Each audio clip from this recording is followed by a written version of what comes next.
dipersembahkan oleh... Pemirsa, kembali kita lanjutkan dulu saya langsung ke Pak Waru. Pak Waru, kalau salah satu tadi subtemanya juga mengenai pemberdayaan perempuan. Nah, kalau pemberdayaan perempuan ini akar masalahnya sebetulnya sampai sekarang ini apa menurut Pak Waru sebetulnya? Ya, pertama itu adalah kita harus mesti menjabarkan yang kita maksud dengan perempuan yang mana ini. Oke. Ya kan, tergantung dari bidang perempuan ini dalam arti kata ibu-ibu, ya kan, bahwa mereka harus menjadi tulang punggung dari keluarga, atau perempuan dalam artian secara menyeluruh siapa aja jadi perempuan yang dia masukkan dalam kategori sebagai perempuan. Karena yang saya lihat seringkali suka salah sasaran karena bilang perempuan, definisi tentang perempuan yang mana ya kan?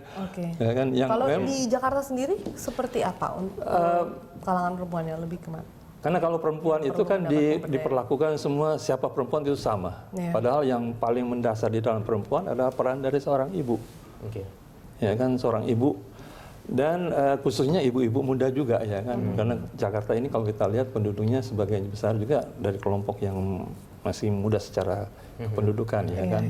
Apalagi kalau kita lihat, waduh ini banyak godaan, sehingga ada orang mengatakan mulai dari hal yang pekerjaan yang sangat ini akan lebih mudah dilakukan oleh perempuan daripada laki-laki. Peluang untuk mendapat pekerjaan yang lebih baik, apalagi mereka diiming-iming salah, ya kan banyak kita dengar mengenai TKW atau apa namanya, oh kamu di sana akan jadi babysitter, tahu-tahu disalurkan ke... Pak Waru, tapi kalau di Jakarta sendiri memangnya kesetaraan gender ini masih menjadi isu besar ya? Karena kan kalau di Jakarta kita bicara kadang-kadang kan kesetaraan gender itu kalau menurut saya sih sudah terjadi ya, paling tidak perempuan dan laki-laki itu kadang-kadang menempati posisi ini yang masih ada diskriminasi ya kan. Secara jargon iya diterima bahwa itu ada kesetaraan, tapi dalam perlakuan tuh masih juga di mana antara laki dan perempuan didiskriminasi dilecehkan gitu, mungkin ada masih banyak. Kalau pelecehan perempuan masih banyak. Karena pelecehan di Jakarta? Ya bisa dia dalam bentuk verbal ya kan. Karena tadi yang kita lihat bukan fisik, yang verbal ya. Contoh umpamanya kita naik kendaraan umum aja, tapi sekarang udah mulai berkurang ya kan. Nenek-nenek mau turun padahal masih gadis ya kan. Baru seorang anak perempuan lewat. Ya kan, itu kan juga pelecehan. Pelecehan, kan? betul. Jadi memang yang harus mesti disadarkan pada masyarakat kita, apapun juga, melihat pun juga itu pelecehan. Melihat dalam mata kayak seperti, dan itu masih banyak dan sering terjadi. Menurut Mas Jayadi, sama para kandidat juga tidak memiliki terobosan dalam kesetaraan gender, pemberdayaan perempuan seperti yang tadi isu kita sebelumnya, atau narkoba sama tidak diterobosan atau seperti apa menurut Anda? Iya, kalau Ahok Jarot kan yang paling terlihat programnya RPTRA yang disebut tadi kan, RPTRA sama apa lagi? Yang paling kita ingat RPTRA itu ya. Itu relevan, memang kan RPTRA itu memberi kesempatan kepada perempuan dan anak ya untuk memiliki ruang yang lebih luas bagi mereka untuk mengekspresikan diri atau memiliki waktu untuk relaksasi dan sebagainya. Itu, tapi di luar itu tadi tidak disebut ya.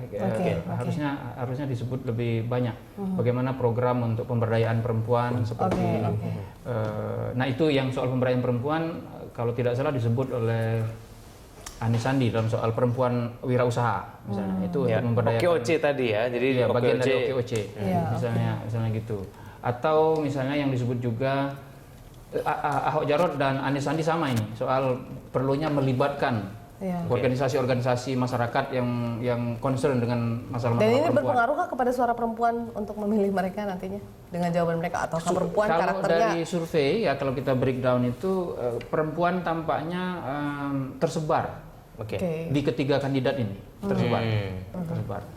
Jadi kalaupun Ahok Jarot masih unggul, itu unggulan sedikit dibandingkan dengan Anies misal terutama ya, dan itu kan tercermin dari tadi yang hasil survei yang Anda lihat. Beda antara Ahok Jarot dengan Anies Sandi sekarang cuma 6% kurang.